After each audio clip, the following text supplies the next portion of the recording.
Et vous savez, il y a de cela un an à peu près, l'été dernier, on a fait quelque chose comme ça sur le prédicateur nous a parlé et il avait glissé un mot sur le Saint-Esprit, tout comme le pasteur Nathanaël. Et on avait juste fait une demande. Est-ce qu'il y a quelqu'un qui n'a jamais reçu encore le Saint-Esprit?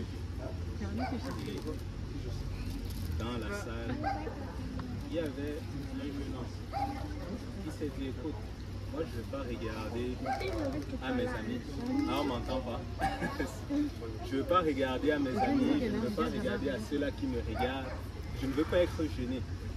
Écoute, ce jeune Québécois là, il a juste levé la main. Il a dit, moi je veux le recevoir. Il avait compris qu'aujourd'hui c'est le jour du salut. Maintenant c'est l'heure acceptable. Il s'est dit, écoute, je ne veux pas remettre à demain une promesse que je peux recevoir aujourd'hui. Une promesse que Dieu a déjà dit, vous recevrez. Et il a levé la main. Et on a dit, écoute, si tu veux recevoir, on va prier. Parce que la Bible dit, là où 2 ou 3 sont réunis en son nom, il est au milieu d'eux. Et on a commencé à élever la voix. On a fait une prière de repentance tous ensemble. Et alors qu'on priait, on a commencé à louer le Seigneur. Et tout d'un coup, l'Esprit de Dieu est tombé sur ce jeune homme. L'Esprit de Dieu est tombé sur une jeune fille qui était sur le coin, qui n'a même pas levé la main. Et ils ont commencé à parler en langue selon que l'Esprit de Dieu leur donnait de s'exprimer. Et leurs vies ont été complètement changées. Et je vais reposer encore la même question aujourd'hui. Amen. Est-ce qu'il y a ici quelqu'un qui n'a jamais expérimenté le Saint-Esprit, quelqu'un qui n'a jamais reçu le Saint-Esprit avec l'évidence de parler en d'autres langues? Est-ce qu'il y a quelqu'un qui veut le recevoir? Est-ce qu'il y a quelqu'un qui veut faire un pas de foi, qui veut voir sa marche avec le Seigneur être complètement transformé? Est-ce qu'il y en a ici qui veut qu'on prie pour lui, afin qu'il reçoive le Saint-Esprit? Est-ce que je peux rajouter quelque chose? Oui. Peut-être qu'il y a des gens qui sont allés à l'église puis qu'on a prié pour avoir le Saint-Esprit et que vous ne l'avez pas reçu puis que peut-être vous vous dites à chaque fois j'avance mais je ne l'ai pas. Et dans mon cas en fait c'est arrivé plusieurs fois. La première fois que je me suis baptisée, on a prié pour moi pour le Saint-Esprit en 2020 et je ne l'ai pas reçu. On a encore prié comme quelques années après, je n'avais toujours pas réussi. Et un jour à la maison, parce qu'il y a des fois je suivais toujours les services à la maison, j'ai dit à Dieu, à chaque fois qu'on fera l'appel à l'hôtel, je vais toujours me rapprocher. Je vais toujours venir et je sais qu'un jour tu vas me remplir. Et il y a un jour, j'ai assisté le matin, je pense que ça fait maintenant peut-être 3 semaines, j'avais assisté en fait à l'église, on avait prié pour moi, j'avais pas réussi, je suis retournée à la maison, je suivais le culte en ligne, c'était le jour de la Pentecôte et j'étais assise dans mon salon, c'était le soir, j'ai juste mis le service et tout, puis j'ai commencé à prier, il y avait personne, j'étais toute seule, le salon était noir. Et là, je pense que c'était le pasteur Benji qui avait dit on va compter de 1 à 3 et à la fin, en fait, vous allez juste crier. Et là, j'étais concentrée, j'étais là, Seigneur, fais-moi grâce aujourd'hui, pour moi, je dois recevoir le Saint-Esprit. Et là, j'étais là, j'ai commencé, les gens ils priaient, j'entendais, les gens ils criaient, tout moi j'étais là, Seigneur. Et je me suis souvenue d'une parole, le Seigneur a dit, je déverserai de mon esprit sur toutes tes chars. Et j'ai dit, Seigneur, souviens-toi de moi. Et j'étais là, mes parents étaient en haut, j'étais là toute seule, je priais, je disais, Seigneur, souviens-toi de moi. Seigneur, souviens-toi de moi. Je sais que les gens ils disaient Alléluia, Alléluia. En même temps que je disais Alléluia, Alléluia, je disais, Seigneur, souviens-toi de moi. Parce que la parole de Dieu ne ment pas. Il a dit qu'il déversera de son esprit sur toutes les chairs. Et mes parents ils étaient en haut, j'ai commencé à prier en langue. Je sais que la sœur Palina m'avait dit que je priais déjà en langue, que moi-même je ne m'écoutais pas. Mais ce jour-là, le Seigneur m'a permis de m'écouter. Je parlais, mes parents ils étaient en haut, c'est la première fois qu'ils entendaient quelqu'un parler en langue. Et lorsque je finis de prier, j'ai dit à mes parents, si vous avez entendu des gens tout autour de vous parler, puis vous pensez que c'était faux, mais moi je suis la preuve vivante que le Seigneur peut remplir quelqu'un. Donc si jamais il y a quelqu'un qui peut-être qui doute, qui dit ah je me suis rapproché mais le Seigneur il ne me remplit pas, mais juste ouvre ton cœur. répands-toi et juste Dieu, Seigneur, souviens-toi de moi. Je veux être rempli, remplis-moi de ton esprit. Je pense qu'il y avait aussi la sœur Carole qui voulait partager quelque chose.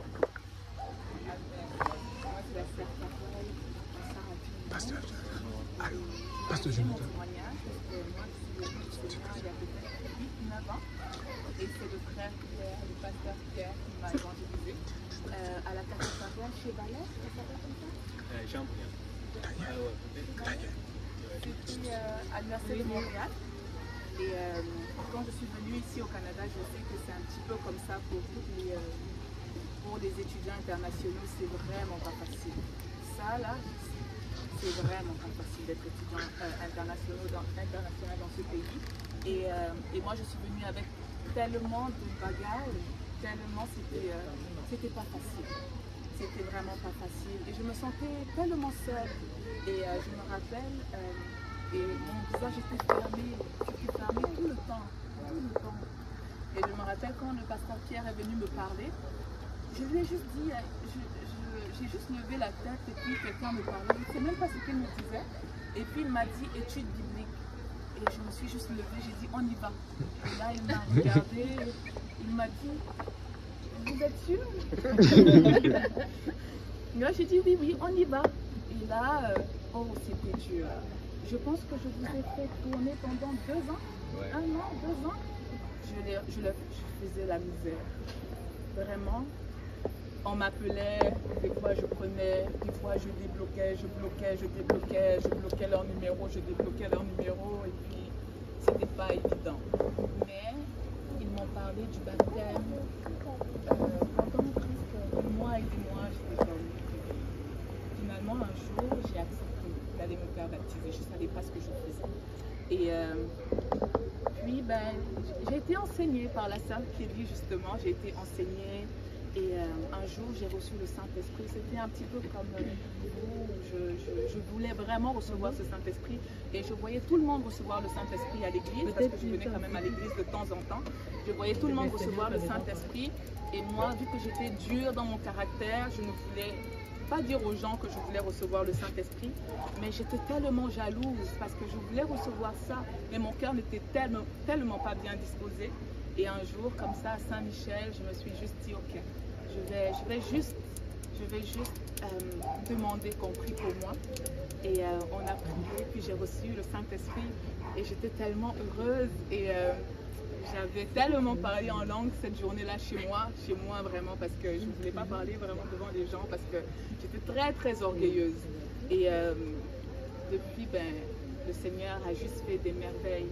Et je sais que, en tout cas, quand j'étais dans le monde, c'était vraiment beaucoup la mode, etc. Beaucoup les amis, les groupes d'amis. Moi, je voulais juste être mais Dieu est bon.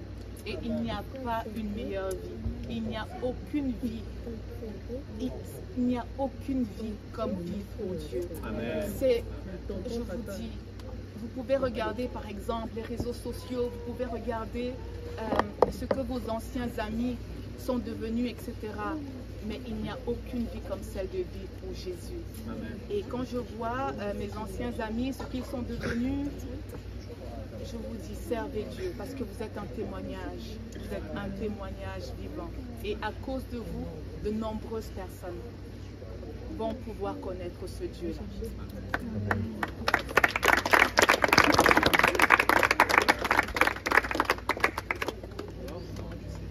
Je pense qu'on va... Est-ce qu'il y avait quelqu'un qui voulait rajouter quelque chose? Okay. On a vraiment été bénis et je rends vraiment grâce au Seigneur pour tout ce qu'il est en train de faire par nous. Et je pense que ça sera approprié qu'on prenne un temps pour prier. On va prendre un petit temps. Je sais que la nourriture est déjà prête, mais on va juste prendre un temps. On va prendre un temps de prière et de louange encore. Et on va sceller cela dans la prière. Amen. Et s'il y a quelqu'un qui veut prier pour le Saint-Esprit, juste vous pouvez venir me voir, vous pouvez voir le pasteur Nathalie. Faites juste part à votre voisin à côté et on va s'arranger, on pourra prier ensemble, d'accord? Et l'Esprit de Dieu va vous rendre. J'avais juste à cœur également de rajouter quelque chose. Vous savez, moi je ne suis pas né dans l'église, je ne suis pas né chrétien. je suis vraiment devenu chrétien.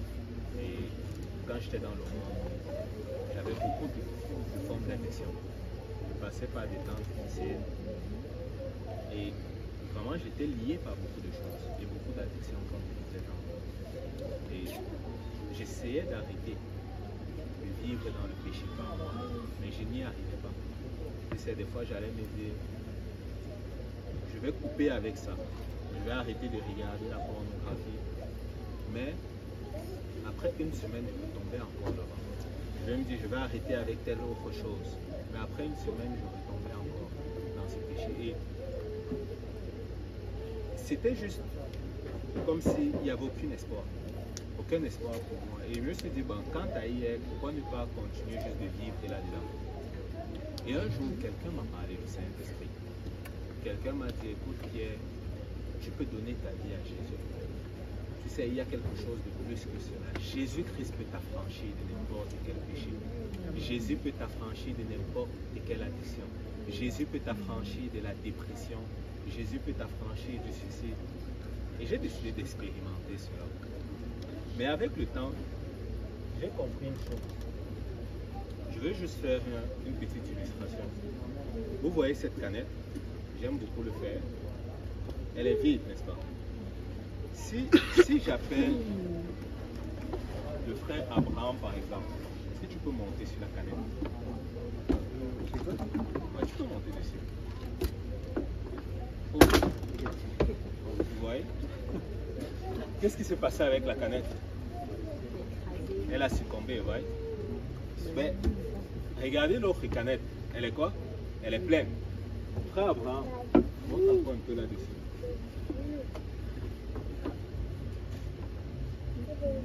Oh, attends un peu, peut-être qu'Abraham n'est pas assez costaud. On va appeler qui? C'est qui est costaud ici? Julien, viens un peu ici.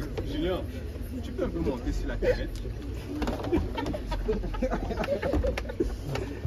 Let's go, let's go, let's go. Si on peut battre les mains pour Julien. Let's go, Julien, monte sur la canette. Oh, même Julien n'a pas pu plier la canette. Vous voyez? C'est ça la différence entre quelqu'un qui est rempli du Saint-Esprit et quelqu'un qui n'est pas. Tu sais, lorsque tu n'es pas rempli du Saint-Esprit, tu vas succomber à la péché. Tu vas succomber à la dépression. Tu vas succomber à la pression, au compromis de ce monde. Mais quand tu es rempli du Saint-Esprit, rien ni personne ne peut te faire succomber. Parce que tu as la puissance de la résurrection. Tu peux tomber, mais tu vas te lever. C'est pour ça que nous avons besoin du Saint-Esprit. Écoute, si tu passes par les moments difficiles et que tu n'as pas encore reçu le Saint-Esprit, tu dois le recevoir. Amen. Si peut-être ta marche avec le Seigneur est vacillante, tu dois être rempli, renouvelé de l'Esprit de Dieu. Tu dois parler en langue chaque jour. Amen. Et aujourd'hui, c'est qu'on va faire, on va prier. Amen. Et j'aimerais que ça soit rempli du Saint-Esprit ici. Alléluia. Que nous tous, nous ressortons d'ici différents de comme nous sommes venus. Que nous ressortons tous remplis du Saint-Esprit. Si ça fait longtemps que tu as parlé en langue, tu dois prier en d'autres langues encore. La Bible dit que nous devons prier dans l'Esprit chaque jour. Amen. Amen. Et on va prier. Et pendant qu'on va prier, si les chants peuvent être dirigés dans un cantique, et on va prier. Et ce qu'on va faire, c'est on va prendre un temps pour se repentir de nos péchés. Si tu as encore succombé, si pendant la semaine, si tu as commis n'importe quel péché, aujourd'hui c'est le temps de repentance. Si tu demandes pardon sincèrement, Jésus va te pardonner. La Bible dit que si nous demandons pardon, il est juste et fidèle pour nous pardonner de toute souillure. Et je crois sincèrement, comme le pasteur Nathanaël l'a dit, il y a des personnes que le Seigneur appelle à l'église. Il y a des personnes, si tu as déjà donné ta vie à Dieu et que peut-être tu es stérile, Dieu t'appelle à porter du fruit. Dieu t'appelle à commencer à travailler. Dieu t'appelle à faire quelque chose pour lui. Si tu vis dans une vie de désobéissance, écoute, aujourd'hui, tu peux demander de l'aide au Seigneur. Dieu va te donner la force de marcher dans l'obéissance. Si jamais tu n'as reçu encore le Saint-Esprit, comme on disait tantôt, Jésus peut te remplir pendant le temps de prière. Amen. Si on peut prier tous ensemble. Alléluia. Merci Seigneur. Merci pour ta bonté. Merci encore Père pour ce temps que nous avons passé Seigneur, pour cette parole que tu nous as donnée. Merci pour ton serviteur que tu as envoyé pour ton page. Seigneur, nous voulons être des auditeurs. Nous voulons Seigneur, papa, mettre ta parole en pratique. Seigneur, nous venons premièrement devant toi pour te demander pardon. Pardonne Seigneur nos manquements. Pardonne toutes les fois Seigneur où nous avons failli. Pardonne Seigneur papa, toute forme papa, tout mensonge. Pardonne toute mauvaise pensée. Pardonne Seigneur Jésus papa, toutes les fois où nous avons exposé nos yeux papa à l'iniquité, à toute forme de choses perverses. Pardonne-nous Seigneur papa l'orgueil. Pardonne l'hypocrisie. Pardonne Seigneur toute forme de mauvaise disposition de notre cœur. Seigneur papa, tu dis, si nous demandons pardon, tu es fidèle, juste pour nous pardonner. Seigneur, nous venons vraiment demander grâce en Seigneur, alors que nous sommes là, Seigneur, que ta grâce, papa, nous couvre, que ton sang, Seigneur, nous purifie, Père éternel, papa, Seigneur, Père éternel, nous venons, Seigneur, pour que tu nous donnes merci, Seigneur, merci, Seigneur. Père éternel, nous prions, Seigneur, que tu nous donnes la force de vivre pour toi. Donne-nous la force, Seigneur, de travailler pour toi. Donne-nous la force de marcher dans la sanctification.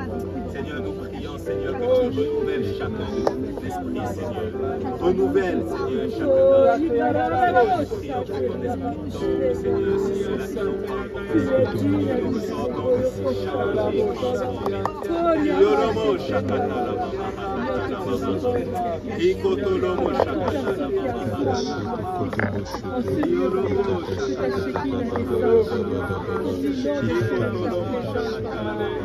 Peu importe, Père éternel, dans les circonstances dans lesquelles nous sommes, Papa, nous savons que tu n'es pas mort. Seigneur, que tu agis. Tu es en train d'agir, Papa, dans la vie d'une personne, Seigneur. Tu remplis, Père éternel, les âmes. Pour la marche, Père, Baba, tu remplis, tu remplis ta communauté. Oh, la marche, Baba.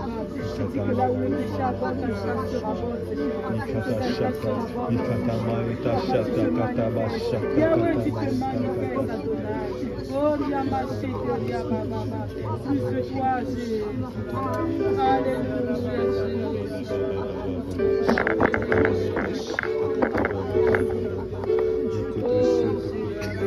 sur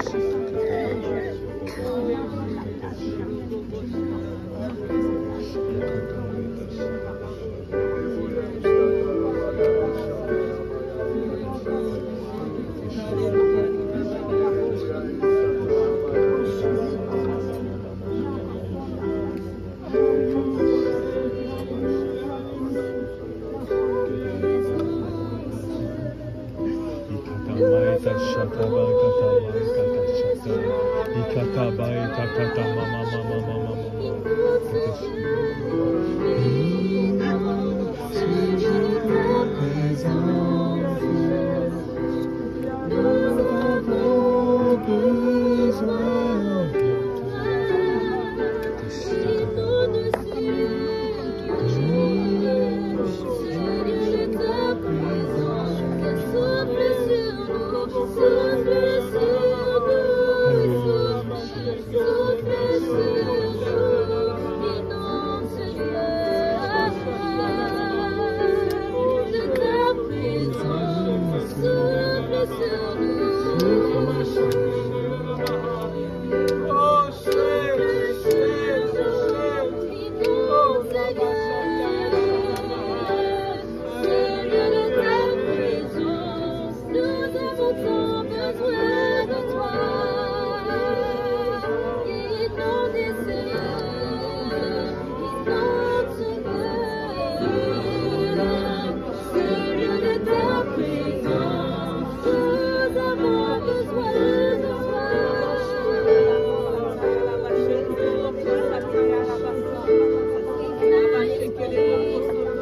Alléluia Jésus. Alléluia Jésus. Alléluia Jésus.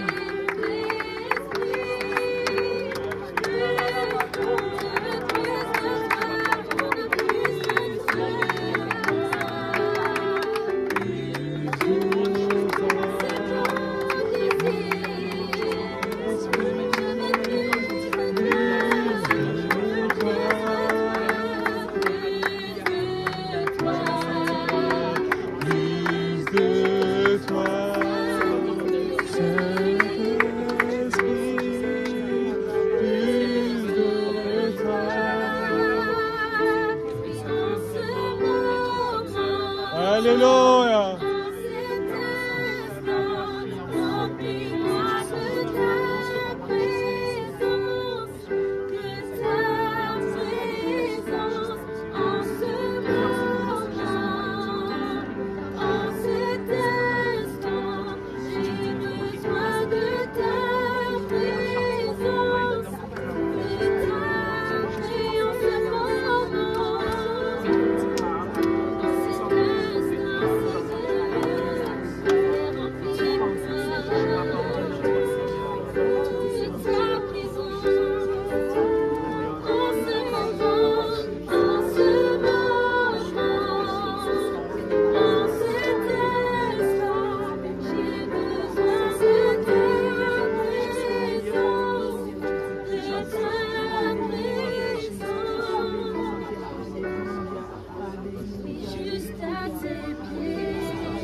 silencieux.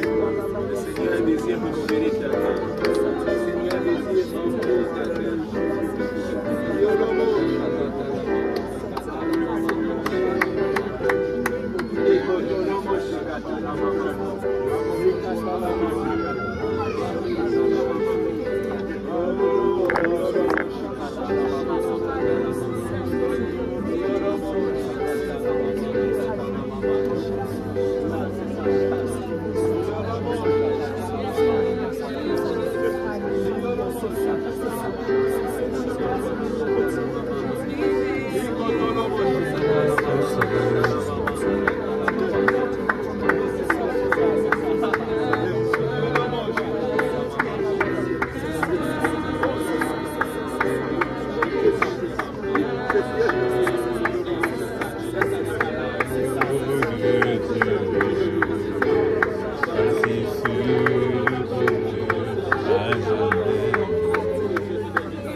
Jésus.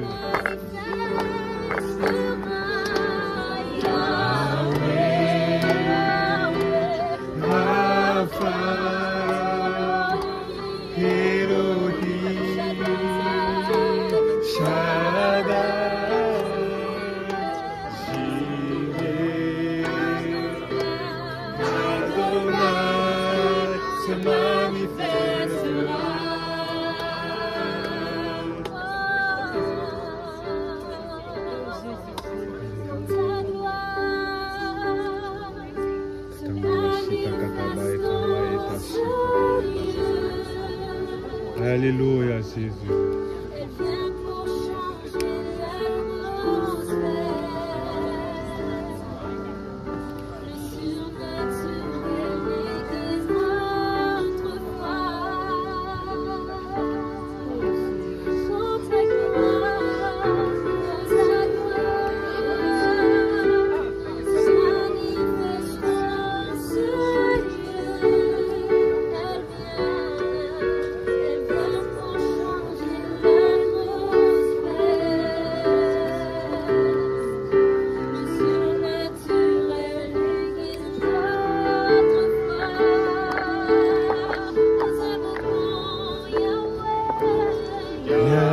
Yahweh, Rapha, Elohim, Shaddai, Jireh, Adonai se manifestera.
Nous sommes vraiment reconnaissants pour ce que Dieu a fait parmi nous. Amen. Puis nous croyons vraiment que, comme nous l'avons dit à l'introduction, on ne se réunit pas par hasard. Et que certainement Dieu a touché quelqu'un, Dieu a parlé à quelqu'un. Amen. Donc, si on peut se lever, on va juste prier pour remercier le Seigneur pour ce qu'il a fait, puis bénir le repas qui nous attend. Amen. Et on prie. Amen. Donc, Seigneur, merci encore pour tout ce que tu fais. Merci encore pour ta grâce.